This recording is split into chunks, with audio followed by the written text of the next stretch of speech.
there was a lot of backpedaling in Germany. I'm pretty sure there's a great German word for that too, about the him going to Bayern Munich and the deal being done and all sorts of stuff. And I think you and I were on the show last week and said, hey, maybe not so fast. Mm. There's still a lot of things that have to get done, and we also want that other clubs could come in. I'm particular said Real Madrid is one to watch, right? My information last week was that Man City wasn't one of the teams that he was hot on. So I was surprised, perhaps, when I saw that he flew to England to visit Manchester City. And then I was a little bit less surprised when it turned out a day later that he actually didn't, in fact, visit Manchester City, but Liverpool. I am surprised that Liverpool is in on this because of the price tag. It's not, I'm not saying they can't afford it. In fact, I do think it's an organization that probably, if they wanted to, could. It's more of a problem that they often don't want to. I think is the bigger issue with Liverpool.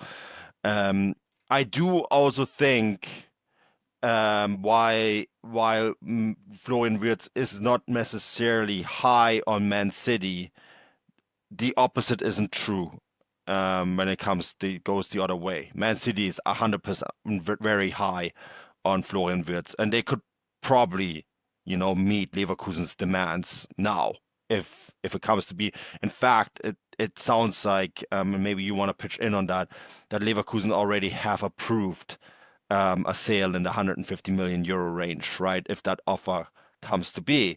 And that, of course, leaves the club that has been the most noisiest about wanting to sign Florian Wirtz, Bayern Munich, in a little bit of a pickle because they came in with a very low ball offer.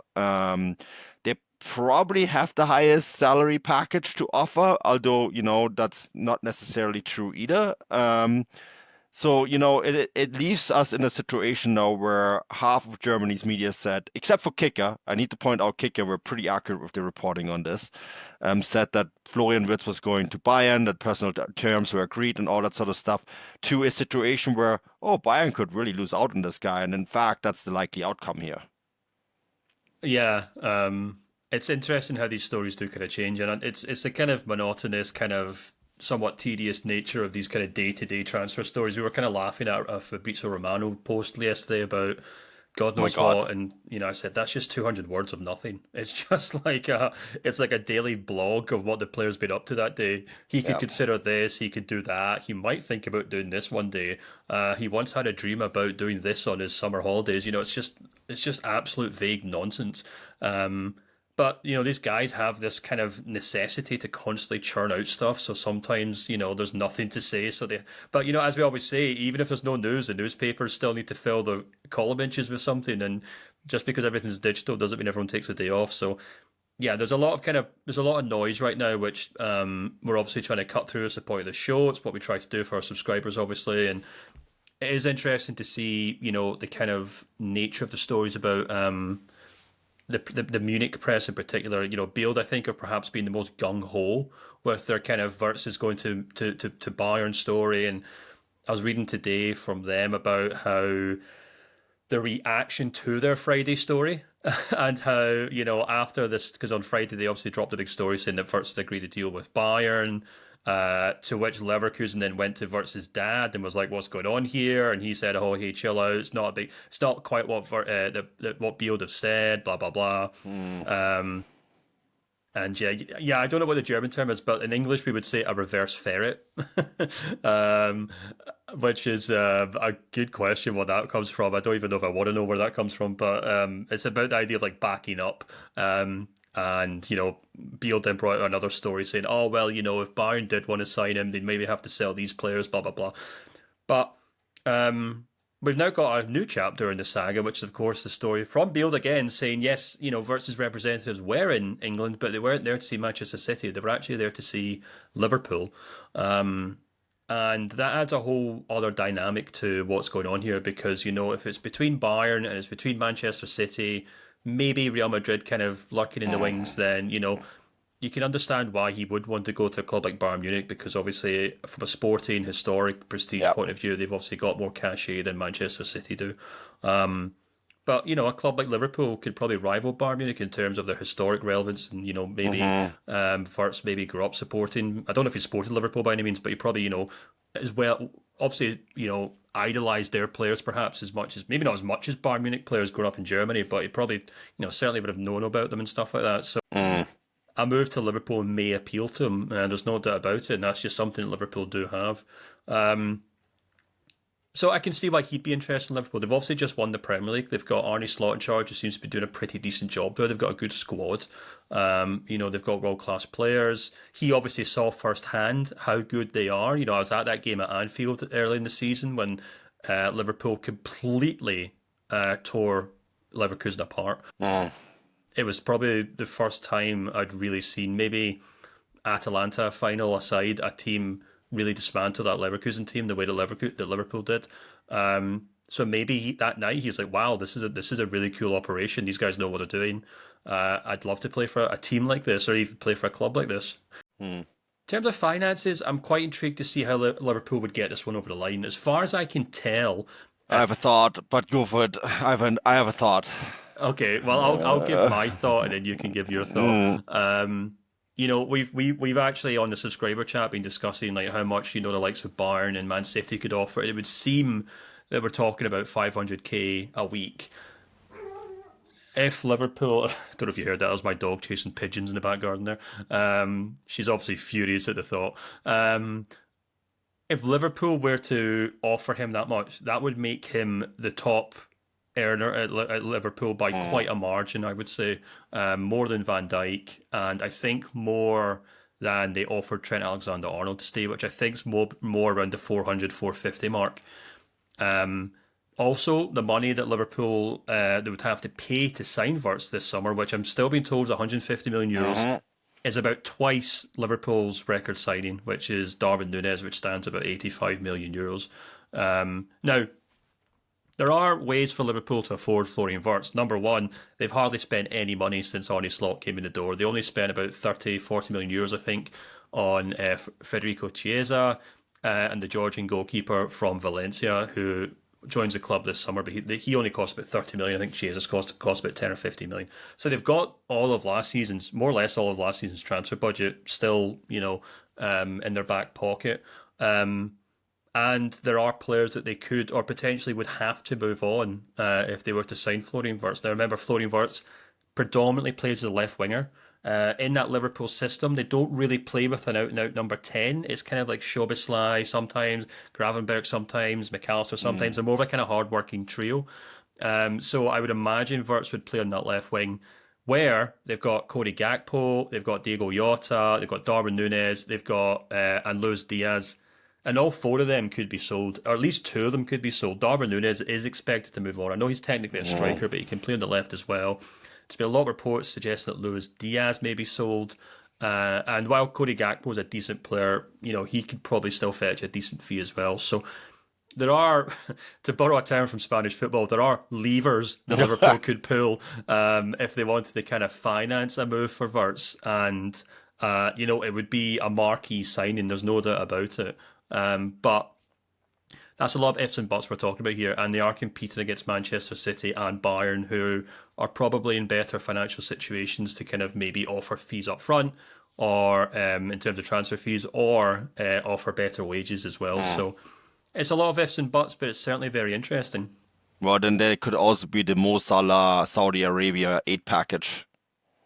Yeah, well, absolutely. I mean, if they offer the GDP of a small country to sign Mo Salah, but it's also Salah did just sign a contract extension like a month ago, so I don't think they would sell him. But never say never, I suppose. Yeah. With the transfer window. I think that would do it right there. And then you have your replacement lined up, right? Yeah, well, I've been inundated with Liverpool fans this week telling me that Jeremy Frimpong is the replacement to Mohamed Salah, to which I've tried to politely point out that I think I've seen Frimpong miss about 20 one-on-ones this season, to which they all said, we don't care. He's amazing. He's going to be an amazing player for Liverpool. I said, you know what? You guys have fun with that. I'm not going to start fighting with you about it. Baffled. I Yeah, feel. well, Tell me you never watched the Bundesliga without never telling me that you never watched the exactly, Bundesliga. I exactly. mean, that is. I get the TAA thing that he could come in and replace him. But yeah, no, never mind. I don't even want to talk about the Frimpong thing. There's a podcast in that later this week because I have some fun stories about this one. But yeah, I do think this Liverpool thing changes the narrative about everything, right? Because it lines up with what I've been told about Man City, that that's not his preferred destination. That doesn't mean Man City is not trying. And there is enough out there now saying that they are, right? And they are, we had a debate about this on the Substack. One thing we can agree on, though, is that if Man City wants to spend 150 million euros on a player, they can do it. Like there is no ifs and buts about that. They can just do it. They just, the Abu Dhabi Investment Fund or whatever it's called will just release the funds and here we go. Um, I think the more complicated thing will be about convincing the player that this is the project he wants to sign on for. And we talked about why that's the case last week, and I made a few points about Pep Guardiola, his future, and all that kind of stuff. And so, that is a question I think that is out there. Liverpool is an entire different conversation. That is a club that has an extremely high standing within Germany. Jurgen Klopp was there for a long time. It's a traditional club, in how Germans see traditional club. Liverpool falls into that bracket. It's a club that regularly has competed in Champions League and won it. Is a club that has now won another English title, so there is that. It's also a club that if you win an English title with, it means something. We've seen the pictures of, winning the title with Liverpool. It's not like Kevin De Bruyne looking over a sea of 2,000 Man City fans. It is literally the entire city exploding. There is differences here, right? Like, I'm not making fun of one fan base of another. This is a reality, and so I think it changes the entire narrative of everything because all of a sudden, there's a club here that I think would have a lot of pull to make this happen. The financials are a completely different question, right? And I think maybe it was also about just hushing out whether this is actually something that Wirtz wants to do and, check out the club and all that. I think above all of that, and this is whether you're Bayern, whether you are Liverpool, or whether you are Man City, there's one ghost that is kind of lurking in the background of all of that, and that's Real Madrid. If Real Madrid are going to probably watch this and it's like, oh yeah, it's great that you're flying out, Wirtz. Your 100 million euro offer is cute, Bayern Munich. Um, we have Wirtz's coach. We are the club in the country he wants to play in. And we're probably going to sell Rodrigo to make room for it. So, hey, buyer, Fernando Caro, who we have a really good relationship with, here's your 150 million euros. Flo, here's your number 10 jersey. All right. Sorry, Liverpool. Sorry, Bayern. Sorry, Man City. There's nothing you can do about it. Yeah, and this is the kind of crux of it, I think, and I kind of made this point on the show last week. I think fundamentally Leverkusen will be working day night to sell him this summer if he won't sign a contract extension. That really, I think, is the bottom Yeah. line that we have to kind of keep an eye on. If he signs a contract extension, then I wouldn't be surprised if he stays put for this until next summer. But if he doesn't sign a contract extension, then I think Leverkusen will move heaven and earth to try and find a bidder who will pay what they want for him this summer. And And it's that's not going to be Bayern. yeah, preferably not Bayern. And that's really where we see the Man Cities and the Real Madrids of this world kind of move into the more peripheral situation. Because as you said, Man City could find 150 million euros down the back of their sofa. Real Madrid can probably sell Rodrigo, which is looking more and more likely, and fund an offer for him. There's been a lot of talk of Vinicius Junior also moving on, which seems ridiculous, but that would obviously open up that left wing spot for Wirtz. And again, this is where Liverpool get very interesting. If you actually look at Liverpool's kind of transfer activity over the years, they've spent not as much money as the likes of Chelsea, Man City, even Manchester United or Arsenal, but they've spent on average about 110 million euros over the last 10 seasons. And then about 4 or 5 of those seasons, they've spent more than that. They spent like 170, 180 million euros. So, for example, I've got this really cool website called Transfermarkt in front of me. In 23-24, they spent 172 million euros. In 22-23, spent 145 million euros. And then a little further back in 18-19, they spent 180 million euros. 17-18, 173 million euros. So the club do have the capacity to go out and spend 150 million euros plus in a single summer transfer window. Now, a lot of that's obviously offset by player sales and things like that. But, Liverpool wouldn't really blink at the idea of spending 150 million euros. It's usually spent on 4 or 5 players. But remember, this Liverpool squad just won the Premier League because Jurgen Klopp left it in such a good position. So Arne Slot's not really having to go out and sign 4 or 5 players to fill in the gaps in his team. He's already got a championship winning squad. Yeah. Yes, they need a right back, but it looks like obviously Frimpong's coming in. They've got Connor Bradley in there as well. So maybe they can say, right, we're going to go and spend another 170, another 180 million euros this summer. And hey, it looks like we can actually spend most of that on Florian Wirtz because Klopp left us in a good position. We've